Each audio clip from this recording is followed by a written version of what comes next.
Okay, let's get one thing straight. Most of us met Eson the Searcher for like 10 seconds in the first Guardians of the Galaxy, when we saw the Collector's flashback that showed the Giants swinging the Power Stone and wiping a planet's population off the map. Just straight up cosmic annihilation, like it was just another Tuesday. And now, in the X-Men 97 Season 2, we get En Sabah Nur's origin story, and surprisingly, Eson's not a background character anymore. He's basically the being who reached into a slave's mind and then handed him a ship, and turned him into Apocalypse. So, obviously with this kind of reveal, questions are flooding in. Who actually is Eson? What's under that armor, and how did he survive with the Infinity Stone when we all know that stone basically liquifies anyone who touches it? So, let's crack open Eson and see what happened. Who is Eson the Searcher, and where does he sit in the celestial hierarchy? It would be easy to call him a big alien, but actually he's one of the Celestials. And who are they? They're these ancient extraterrestrial species who are beyond conventional biology to the extent that even Marvel describes them as existing beyond the normal understanding that you and I have of space and time. So yeah, Eson is like one of the oldest, most powerful classes of being in the entire Marvel universe. Here's the thing, Celestials like him don't show up solo. They travel in groups called hosts, and Eson has done effectively 2 tours of duty on Earth that we know of. The first host, which happened when humanity was barely getting started, and the 4th host, which is arguably more popular because we have Arishem the Judge and Hargan the Measurer. And this kind of host visit is a big deal, because it's like OSHA showing up at your workplace. They come to check out how we and other species that they created are turning out. And Eson, as the Searcher, his whole thing is to monitor planets, create new life, and do experiments on species with his fellow Celestials. He's also described as the seeker and quester of the group, as in he's the one who looks for the things that the other Celestials are going to judge or gather for. So you can understand what a big deal Eson is. And that's him without his weapon, mind you. Is Eson just a giant metal suit, or what is actually inside a Celestial's body? In Marvel's database, Eson is described as a Celestial with vast cosmic powers in the palm of its armor-clad hands. So, clearly, there's a shell around something. And here's the thing, the Celestials as a species are not made with flesh and blood the way Eternals or humans are. The towering faceless figures that we're seeing are basically a containment structure that's built to hold and channel the power that would obliterate anything else in the universe. So when we talk about the anatomy of a Celestial, we're more talking about the armor plating wrapped around a dense mass of cosmic energy, if you kind of catch my drift. And that's something you have to remember, because that'll explain everything else in the list that we get to. None of those things would be possible if an actual biological body were underneath that suit. The armor is the anatomy. And that's why, I guess for the longest time, no one could give you a proper answer to the question, what does Eson look like without the armor? Because nobody's ever seen it. Or at least not in the way that we're imagining. How did Eson survive wielding the Power Stone when it vaporizes lesser beings instantly? When we're talking about Eson, this is the scene that put him on the map, for both casual fans and comic book fans. In the Collector's flashback scene, we see the Power Stone that Eson carries in a staff. He slams the staff down and everything on a planet's surface is wiped out. Now, for context, the Infinity Stones are famous for being lethal to hold. We've come across several beings who were either maimed or destroyed for trying to channel that kind of power, which is also why it was a big deal that Thanos was going for them. Eson, on the other hand, can wield that same stone effortlessly, and that's because he's simply built differently. His version of nerves, veins, whatever you want to call it, can channel the Infinity Stone's output without frying. He holds it like Captain America holds his shield, and he doesn't get hurt when he uses the power. So no recoil, mass massacre kind of thing. And that's how strong Eson truly is. What does Searcher actually mean, and how is Eson's body built for that role? Let's talk about his job for a bit, because in Marvel, usually this kind of title gives you a better look into the character as a whole. Eson's role is to seek out specimens and monitor the progress they make across a planet's evolution. He then feeds back his findings to the larger celestial process of judging and experimenting. Kinda like a lab tech in that way. And this kind of work requires dedication and the ability to look at people and read genetic or energetic information that most beings would never even perceive in the first place. So it makes sense why Eson's power leans so heavily on telepathy that could reach across space and time. I mean, think about it. If your whole job is to find and evaluate life across the cosmos, you need senses that would operate on a whole different level than eyes and ears. And that's where his design gets wild. Because you see, Eson doesn't just close his eyes and send a mind charge thing across the universe as Professor X does with Cerebro.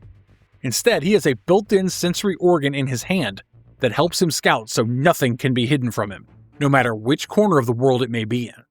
What exactly is the universal eye in Eso's hand? So with that in mind, let's talk about the universal eye that's located in the palm of his left hand. The universal eye is the sensory organ that makes his job possible. It just scans everything in one go. The moment you see him hold out that hand, you know that he's about to scan everything and get that data directly in his head. And speaking from a physiological perspective, it makes sense why he never gets overwhelmed at all. I mean, we've seen Professor X getting overwhelmed by Cerebro to an extent because of the huge amount of information he just got. But that was accentuating his power and making it more sensitive. But for our boy Eson, that's like picking up a glass, if you get what I mean. The universal eye senses things the way your hand senses a cold glass of water.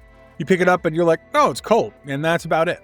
So even though he's getting all the information flowing into his brain, it's not too much for him because that's just what he's built to do. But his hand packs a serious punch. Let me tell you about it. What happened when Eson visited Lemuria? This took place during the fourth host, the one with Ereshkigal and whatnot. Yeah, that one. Eson was observing the undersea deviant city of Lemuria as part of the Celestials' evaluation of Earth. The deviants, well, they didn't take kindly to that. They were already a little iffy with the previous host's judgment, so they attacked the Celestials.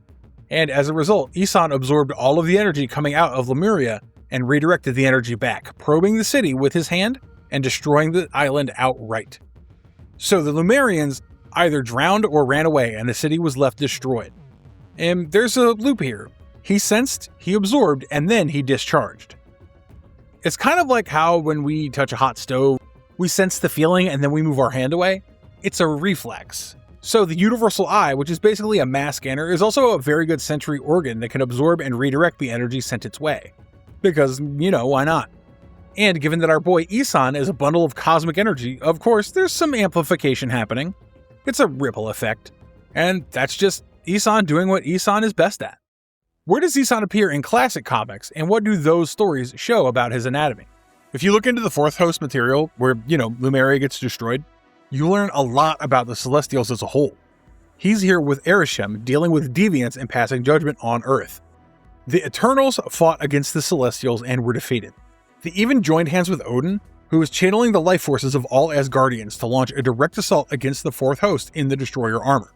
The Celestial brushed off that attack and destroyed the Eternals' Unimind and wiped out every Asgardian except Thor.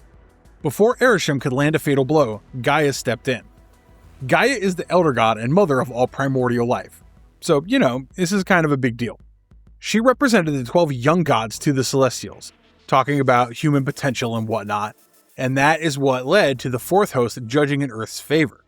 In a way, you could tell that Eson is part of a bigger machine, and that he just does his job. He could technically go rogue, but it would be bad news for everyone given how strong he is, so he doesn't do that. But why? Because that's not his job. Then there's the material where we see the fourth host repelling an attack from the Destroyer, the Unimind, and Thor himself. We see Eson standing shoulder to shoulder with 9 other Celestials against some of Earth's strongest and biggest cosmic tier heavyweights, and Eson just didn't budge. And then, much later, during the final host, we get one of the most important beats for his survivability, because this is where Celestials collectively fell to Earth because the Dark Celestials already killed them. Eson was the only one who survived, and he plummeted to Earth. Eson was severely injured, and Captain Marvel personally stopped him from crashing. Why? Because if he had crashed, he would have annihilated Manhattan as a whole. The hit that ended most of his species somehow barely even put a dent in it. So say what you want, but Eson is extremely strong. He's a hard hitter and an even harder hit taker. How does Eson's connection to eternity and the celestial host change how we think about his brain? With all I've said, you could think, hey, so Eson's like a strong, giant scanner for the Celestials. And in a way, yeah, that's true. But there's something more to it. So, okay, Celestials are bonded to eternity. Who is eternity? That's the literal embodiment of time itself. And when you see Celestials act, they are acting based on eternity's will. So with that in mind, you gotta understand whatever Eson is doing, he's not dishing out personal vendettas left and right. He's just playing the role in the cosmos that he needed to. So yeah, that explains why his telepathy works the way it does. He can communicate across vast distances of time and space, while also coordinating and relaying a scale that matches with beings who are extensions of the universe's own consciousness. When Eson speaks inside someone's head from across the ocean or from centuries away, it is him speaking, yes, because he's obviously conscious and has his own opinions, but you can tell that his connection with eternity definitely shapes him in a way. What does Eson's appearance in X-Men 97 Season 2 Episode 4 tell us about his role in Apocalypse's upgrades? I know, you clicked on the video for this part, and I'm sorry it took me a while to get there. But this was important. You needed to know who Eson was before we got here. So just to do a little recap. In Episode 4 of X-Men 97 Season 2, we see the X-Men in ancient Egypt, while they stop En Sabah Nur from becoming Apocalypse. And this is where Eson shows up, tied directly to that transformation. In this version of the story, En Sabah Nur comes across Eson, who had apparently crash-landed on Earth long before this point in the show's continuity. They talk, and it was Eson who turned Nur into the immortal figure known as Apocalypse. The show even ties Apocalypse's classic line here, "I am the rocks of the eternal shore," which came from Eson himself, tasking Nur to become what the eternal shore is, which is basically the end line for everything. But here's the thing. In the classic comic version, this little exchange between them came with a price. Yeah, Nur became Apocalypse, but it also meant that he was indebted to the Celestials, and I'm pretty sure that debt would be repaid with his life. In the show, that transactional part of the bargain is slightly tweaked to make it seem like Nur was instead chosen by the Celestials, with Eson apparently reaching out to him even earlier when Nur was enslaved and got the ball rolling, where Nur set out and accepted his destiny of becoming Apocalypse. When a Celestial like Eson upgrades Apocalypse, what might be happening at the genetic and energy level? So, of course, you gotta wonder what happens when a Celestial upgrades you. Because Apocalypse is a mutant already famous for his total control over his molecular structure. And in this Ascension story, the power comes bundled with the technology from the Celestial-built ship. Yeah, no kidding, he got those too. So, based on everything we know about the Celestials, it wouldn't be a stretch to think that whatever Eson did for Nur was more like plugging Nur into the Celestial-grade system and genetically enhancing him in a way that we've never seen before. That's very different as an upgrade from the usual mutant power growth that we know about. Most Omega-level mutants are working within the ceiling of their own mutation. So once Apocalypse is tied to the Celestial technology and directly contacted by one of them, it means now, at least in my eyes, he's closer to the gods and the forefathers of the gods. So, of course, any limitations he has would probably not hold him back anymore because he has the tech that helped the Celestials create and maintain the experiments for so long in his hands. So genetically, if something could have stopped him, not that anything would have, it's no longer in place. His energy levels would, at least theoretically, be off the charts. If he was scary before, now he's simply terrifying. How does Eson's size and mass warp the rules of anatomy and physics? The study of the body usually falls under the umbrella of biology, but physics and chemistry play a big role in that, because a body needs to operate properly while working against gravity. We move the way we do, eat what we want, digest everything, keep doing whatever we're doing because our body works with the physics, sometimes against it, as long as our body can manage to do so. If there's any mess-ups anywhere, then the body collapses under its own weight. But then you have Eson. Eson towers over people to the point that normal humans look like specks of dust around him. So whatever is going on with his structure is beyond our understanding.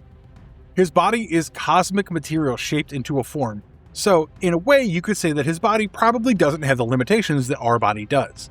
We swing our arms too high or too weird and surprise, we sprain a muscle. But what if we didn't even have muscles that had an upper threshold because the muscle that's holding ourselves wasn't bound to a bone or working against gravity? Then it would just be doing whatever we wanted it to do without facing a limit. And that's exactly what his body is like. And as a result, every movement he makes has a force to it. Because force in our body is generated by the muscles. If your muscles are weak, as in their threshold is low, your punch won't have that kind of force. Sure, you can put your weight into it, but that wouldn't be enough. But if the muscle doesn't have the threshold and you're a big dude, then even a light tap might be enough to break someone's bones. So if that is all true, then it makes so much sense how he could do what he could do without taking any recoil on himself. Oh, he's so cool, I just can't. How do animated shows and other adaptations use Eson's anatomy visually without explaining everything?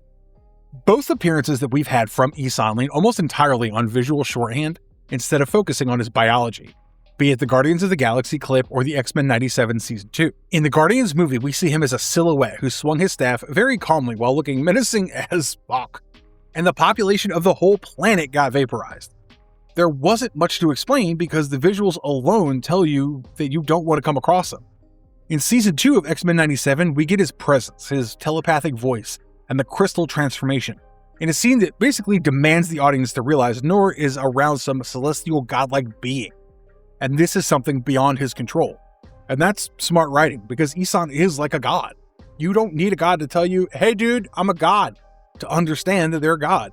You just need to feel that they're beyond your understanding. They are beyond your control, and that's exactly what they do. He turned a slave into an immortal tyrant and destroyed a planet with one tap of his cane. And that seems pretty godlike to me. But that's why we wanted to break down the anatomical profile of this character, because once you start to look at it anatomically, it makes a lot of sense. I'm not saying he isn't scary or terrifying, but at least now we know how cool his anatomy is, and in a way, he doesn't feel as terrifying as much. So now when you look back at his scenes, I hope you won't be like, oh my god, but more like, oh my god. And there you have it, guys. This is Eson the Searcher, the giant guy with a glowing hand who can destroy cities, planets in sweeps, go against the best champions of the earth and not budge, hold on to power that can destroy anything that stands in its way, just because that's his job as someone who carries out eternity's will. Let me know if I managed to at least chip away a bit of fear from Eson in your mind in the comments down below. And whose cosmic anatomy should we crack open next? Like and subscribe as always. Maybe share the video with a friend who would like to feel less scared of Eson down the line. And I'll see you guys in the next one. Bye for now.